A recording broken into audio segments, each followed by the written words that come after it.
अब तक आपने देखा अर्जुन ने जला दिए तलाक के कागज, लेकिन फिर भी नहीं जीत पाया वो चांदनी का विश्वास। एक पल के लिए भी ऐसा एहसास नहीं होता कि हमें हमारी गलती का एहसास है? नहीं लगता। वैसे ये सॉरी वॉरी का ड्रामा करने की कोई जरूरत नहीं है। 1 डज़न ब्लैंक पेपर्स पर हमारे दस्तखत ले लो, पर प्लीज हमारे भावनाओं के साथ मत खेलो। ये झूठी हमदर्दी का नाटक मत करो हमारे साथ। अगले हफ्ते हम एक छोटी सी पार्टी दे रहे हैं, मगर आप हमें प्लीज क्षमा कीजिएगा। आशा है हमारे ना आने पर आपको कोई आपत्ति ना हो। एक आम आदमी को दामाद बनाने वाले साहिब जी को सीएम बनने से कोई नहीं रोक सकता। अब आगे अर्जुन, क्या कर रहे हो? कुछ भी तो नहीं। कहाँ गए थे? यहीं पर बन्नू के साथ गए थे। हमें क्यों बताओगे अब तुम? आजकल तो अपने फैसले खुद लेने लगे हो। आजी, हाँ? गैस खत्म हो गई। अरे तो दूसरा सिलेंडर लगा लो। तो पहले से ही खाली है। गलती हो गई, गैस बुक करवाना ही भूल गया। तो चाहे चल जाएगा 6-7 दिन। अरे वाह, आजकल तो घर में सब अपने मर्जी के मालिक हो रहे हैं। तो बेजो तुम क्यों पीछे रहोगे? जाओ तुम भी वही करो जो तुम्हारी मर्जी हो। पर खाना कैसे बनेगा? आंटी कॉल कर मंगवा लीजिए ना, आ जाएगा। ये कोई रईस की कोठी नहीं है कि इधर नंबर घुमाया उधर सिलेंडर हाजिर। लेकिन गैस नहीं तो चूल्हा तो है ना, चूल्हे पे बना दो। भाभी, आपको पता है माँ के हाथ का बना हुआ खाना वो भी चूल्हे पर। 1 सेकेंड, आप चूल्हा समझती है ना क्या होता है? हाँ रे वाह। अरे वाह वाह, चलो इसी बहाने छत में पिकनिक मना लेंगे, है ना? हाँ मामी जी। अरे डोल, तुम्हें पता नहीं है हमारी ननन जी जब पिज्जा बनाती है ना तो कितना मजा आता है। हम नहीं बनाने वाले हैं पिज्जा विज़ा। माँ प्लीज ना, प्लीज ना, प्लीज ना माँ, प्लीज। हाँ माँ, प्लीज प्लीज हाँ कह दीजिए ना। प्लीज ना। मान गई। ये चलो फिर छत पर पिकनिक की तैयारी करने। कैसी तैयारी? अरे अब चलिए तो हम बताते हैं, चलिए।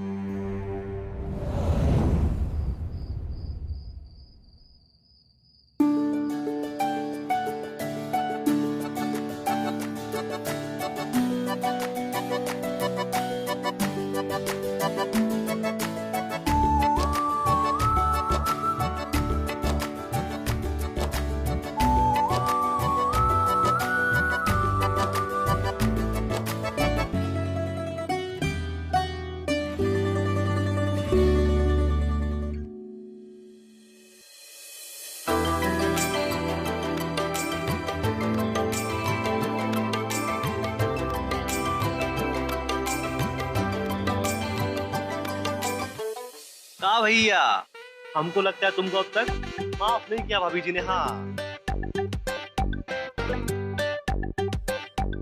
वो जो सजा दे हमें सब मंजूर है। बस यार एक बार माफ कर दे। समझ में नहीं आ रहा है करें तो क्या करें। अरे भैया सोच समझ के मांगना, माफी और सजा दोनों। कहीं तुम्हारी हालत भी अखिलेश पांडे के जैसी ना हो जाए। हाँ। कौन अखिलेश पांडे? कोई नया दोस्त बना लिया है क्या? दोस्त है नहीं, लेकिन दोस्त बन जाएगा। हाँ। क्या हुआ? गुरु, उसकी राम कहानी सुनो तुम हमसे। पत्नी ने पति की कर दी नसबंदी, वो भी शादी से पहले। कैसे होता है यार? यार तुम कितनी लंबी लंबी फेंकने शुरू कर दी हो ना। अरे भैया एकदम असली और एकदम सच्ची कहानी है। आप भी देखिएगा और भाभी जी को भी दिखलाइएगा जरूर। हाँ, मेरी हानिकारक बीवी सोमवार से शुक्रवार रात 10 बजे सिर्फ NTV पर। ठीक है।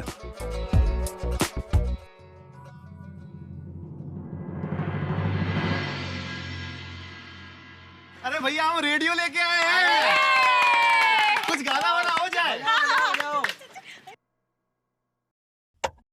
बम चिक चिक बम चिक बम बम बम चिक चिक बम।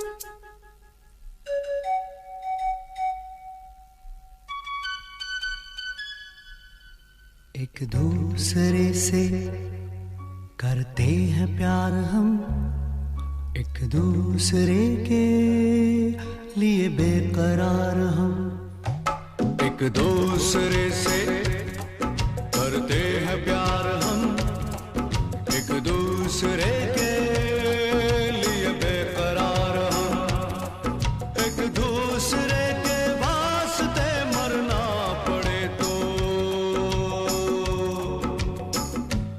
है तैयार हम, है तैयार हम, एक दूसरे से करते हैं प्यार हम एक दूसरे के लिए बेकरार हम एक दूसरे से करते हैं प्यार हम एक दूसरे के लिए बेकरार हम एक दूसरे के लिए बेकरार हम।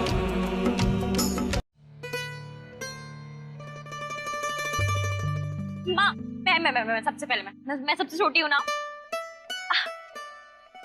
पता है भाभी, जब मैं छोटी थी ना और अपने सारे फ्रेंड्स को पिज्जा खाते देखती थी, हमेशा माँ के पीछे पड़ जाया करती थी कि माँ मुझे भी पिज्जा खाना है, मुझे भी पिज्जा खाना है। और माँ मुझे लाख बार समझाती थी कि अभी हम अफोर्ड नहीं कर सकते। फिर भी मेरा रोना ही बंद नहीं होता था। फिर एक दिन माँ ने घर में जो बासी रोटी होती है, बची कुछ सब्जियां होती है ना, उनसे ये इस पिज्जा की रेसिपी का आविष्कार किया। और पता है, मैंने जब ये पिज्जा अपने रईस फ्रेंड्स को खिलाया ना, सब टूट पड़े थे इस पे। सबने कहा कि आज तक हमने ऐसा पिज्जा कभी टेस्ट नहीं किया। बस आज आप टेस्ट करके बताओ, द सुलक्षणा पिज्जा। ये लो, आओ।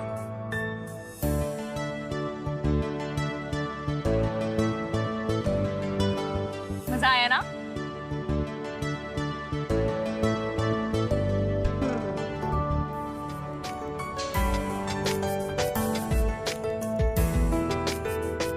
हमारी माँ जैसा पिज्जा ना इटली वाले भी नहीं बना सकते। खाओ खाओ अच्छे से।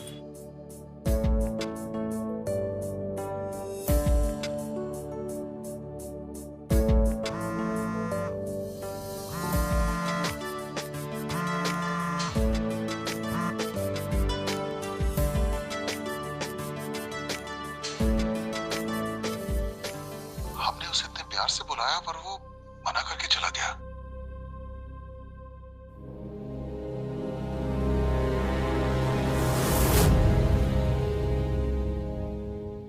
प्लीज हमें माफ कर दो। भाड़ में जाओ तुम और तुम्हारी माफी।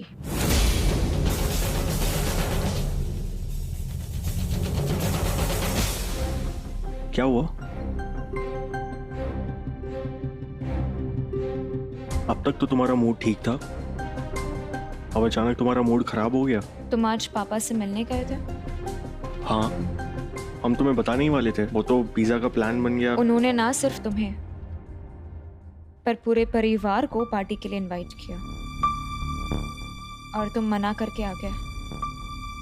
हाँ तो देखो चांदनी, हमें ना ये सब दिखावा बिल्कुल पसंद नहीं है, पर उस बात का हमारी माफी से क्या लेना देना लेना देना है। हमने तुमसे कहा था कि हर बात एक दूसरे से जुड़ी है। तुम दिन भर से हमसे माफी मांग रहे हो। क्यों? क्योंकि तुम्हें उस बस वाले हादसे के लिए गिल्टी महसूस हो रहा है ना? पर सच तो ये है अर्जुन कि उस बस वाले हादसे में तुम्हारी कोई गलती नहीं थी। अरे बीच रास्ते तो हम उतरे थे बिना कुछ सोचे समझे। लिफ्ट तो हमने ली थी बिना सोचे कि हम किस पर भरोसा कर रहे हैं। तो ये सब में गलती हमारी है, तुम्हारी नहीं।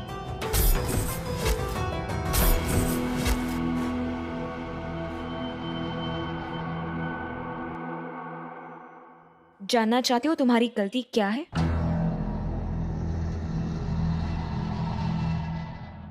तुमने हमेशा हमें छोटा महसूस करवाया। तुम्हारी ये अकड़, तुम्हारा ये घमंड हर बार हमारे दिल पर एक घाव कर गया। हमें पूरी तरह से तोड़कर रख दिया तुमने अर्जुन। ये है तुम्हारी गलती। और आज जिस अकड़ के साथ गर्दन टेढ़ी करके चेहरे पे वही मुस्कान से तुमने पापा से कहा होगा कि हम पार्टी में नहीं आएंगे, वो है तुम्हारी गलती। पता है क्यों? क्योंकि तुमने आज फिर एक बार दिखा दिया कि तुम्हारी नजर में हम कितने छोटे हैं। तुम्हारी नजर में हम बस एक रईस और भ्रष्ट लीडर की सरफिरी बिगड़ेल बेटी है। चांद, दिखा दिया तुमने। नहीं अर्जुन, तुम्हें आज भी यही लगता है कि हम सिर्फ साहिब जी की बेटी है, एक इंसान नहीं। तुम्हें यही लगता है ना कि हम हमारे पापा के हाथों की कठपुतली है, उनके इशारों पर नाचते हैं हम। तो सुनो मिस्टर आदर्शवादी अर्जुन शर्मा, हम कम से कम तुमसे एक चीज में तो बेहतर है। हाँ, हम हमारे पापा से बहुत प्यार करते हैं और उनकी खुशी के लिए हम कुछ भी कर सकते हैं। लेकिन क्या तुम किसी से प्यार करते हो? क्या तुम किसी की खुशी के लिए कुछ कर सकते हो? नहीं आदर्शवादी अर्जुन, क्योंकि तुम अपनों के लिए नहीं, सिर्फ अपने लिए जीना जानते हो। हमारे पापा की खुशी के लिए अगर तुम पार्टी में आ जाते तो तुम्हारी तो नाक कट जाती। अरे कैसे एक करप्ट लीडर की पार्टी में ये उसूलवादी अर्जुन शामिल हो सकते हैं? क्योंकि तुम्हारे तो सिद्धांत आड़े आ जाएंगे, है ना? लेकिन अर्जुन, तुम ये नहीं देख पा रहे हो कि तुम्हारे यही सिद्धांत तुम्हारे हर रास्ते और हर रिश्ते में आड़े आ रहे हैं। आज गैस ना होने पर तुम्हारी माँ चूल्हे पर पिज्जा बनाकर पूरे परिवार को खुश रखती है।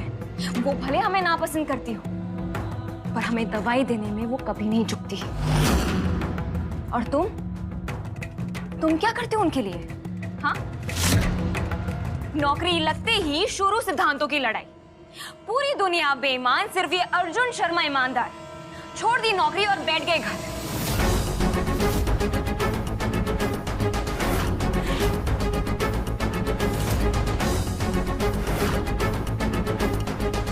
तुम्हें इस करप्ट सिस्टम से प्रॉब्लम है ना?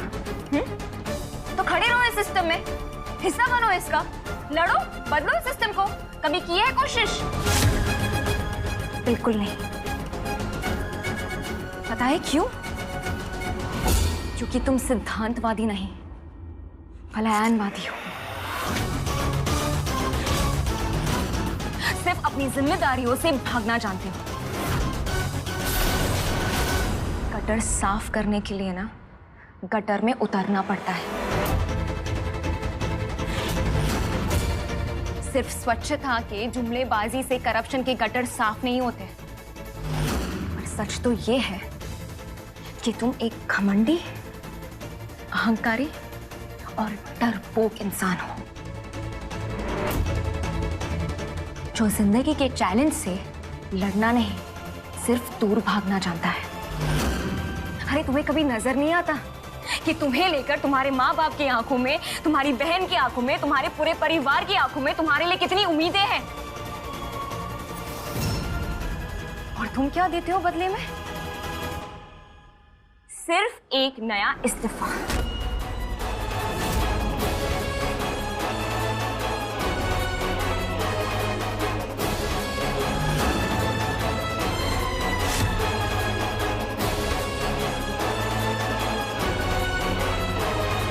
अपनी तो जैसे तैसे। भाभी जी कहाँ जा रही?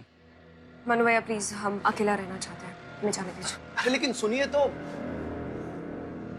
जमाना। अरे गुरु, अरे भैया क्या हो गया? ऊपर पिकनिक चल रहा है और तुम दोनों यहाँ नीचे हो।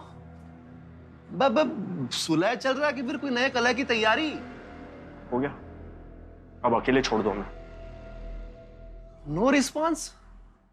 अरे भैया मन्नू, सोले में तो हम हसीना को रूठते देखे थे, यहाँ तो दोनों रूठे हैं ससुर।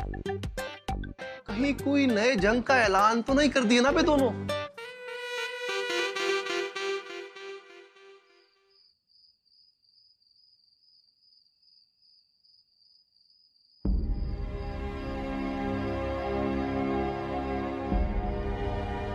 क्योंकि तुम अपनों के लिए नहीं, सिर्फ अपने लिए जीना जानते हो, सिर्फ अपनी जिम्मेदारियों से भागना जानते हो।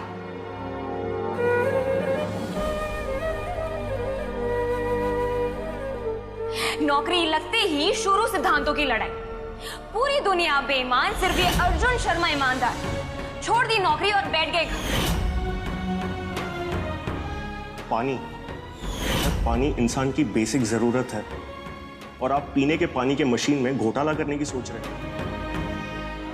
हमें माफ कीजिए सर, हम इस पाप में आपके साथ भागीदार नहीं बन सकते।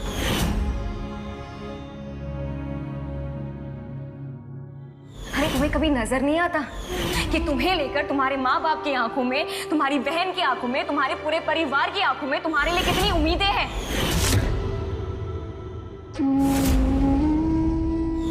कोई बात नहीं बेटा, दूसरी नौकरी मिल जाएगी।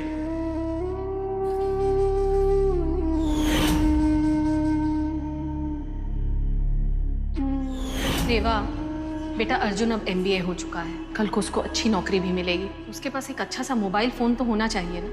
मैं क्या सोच रही हूँ कि इस बार तुम्हारे लिए ड्रेस नहीं लेती हूँ, लेकिन अर्जुन के लिए एक मोबाइल फोन लेना है हमें। लेकिन क्या तुम किसी से प्यार करते हो? क्या तुम किसी की खुशी के लिए कुछ कर सकते हो?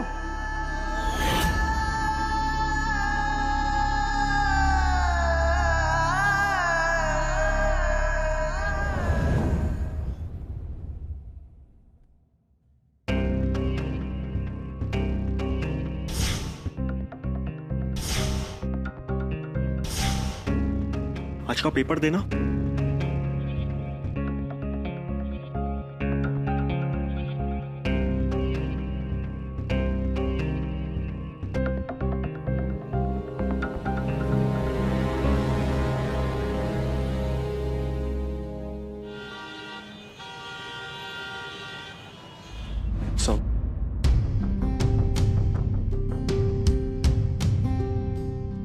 सर, हमारी बैच में हमने MBA में टॉप किया था। नाम क्या बताया आपने अपना? अर्जुन शर्मा? जी सर। आप वही अर्जुन शर्मा है ना जिन्होंने नौकरी मिलने पर साहब जी के खिलाफ बयानबाजी की थी? जिसके असली मालिक है साहिब जी और उनका बेटा सूर्य प्रकाश। ये कम से कम पूरे 300 करोड़ का घोटाला है।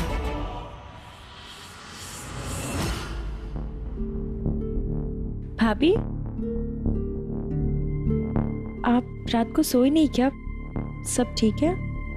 हाँ, हम वो जी कुछ नहीं। चाय पी लीजिए।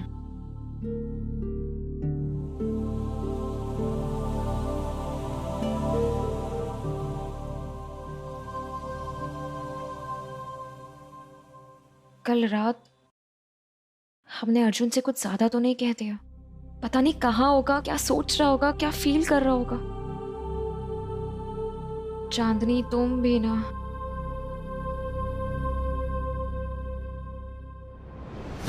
जो कंपनी रोजी रोटी देती है ना, आप उसी पर ताला लगाने चले थे?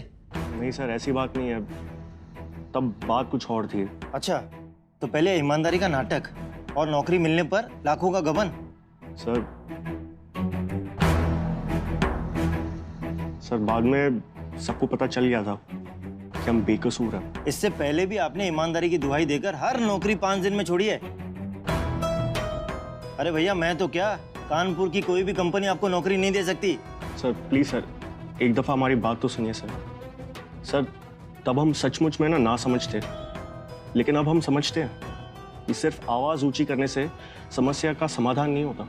सच के लिए आवाज ऊंची करना एक बात होती है, लेकिन उसी सच को समझकर उस पर अमल करना दूसरी। सर प्लीज हम पर भरोसा करिए, आपको हम एक भी शिकायत का मौका नहीं देंगे। हर परिस्थिति को अच्छी तरीके से हैंडल करेंगे। सिर्फ एक चांस देकर देखिए आप। हमारा टाइम बर्बाद मत कीजिए, हमारी कंपनी में आपके लिए कोई वैकेंसी नहीं है। ये लीजिए आपकी फाइल। सर प्लीज एक चांस देकर। सॉरी, लीजिए लीजिए।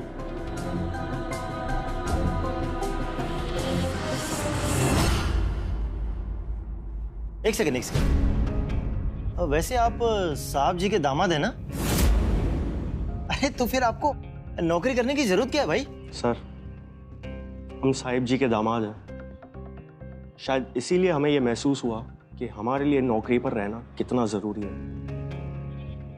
ये बात शायद हम आपको समझा नहीं पाएंगे और आप शायद समझ नहीं पाएंगे,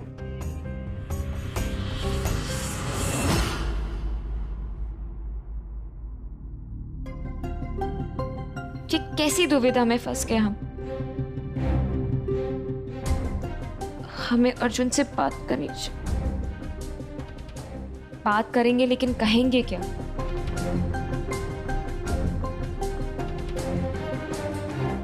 ये किस दुविधा में फंस गए हम। कुछ हासिल नहीं कर पाए तो घर वापस कैसे जाएंगे?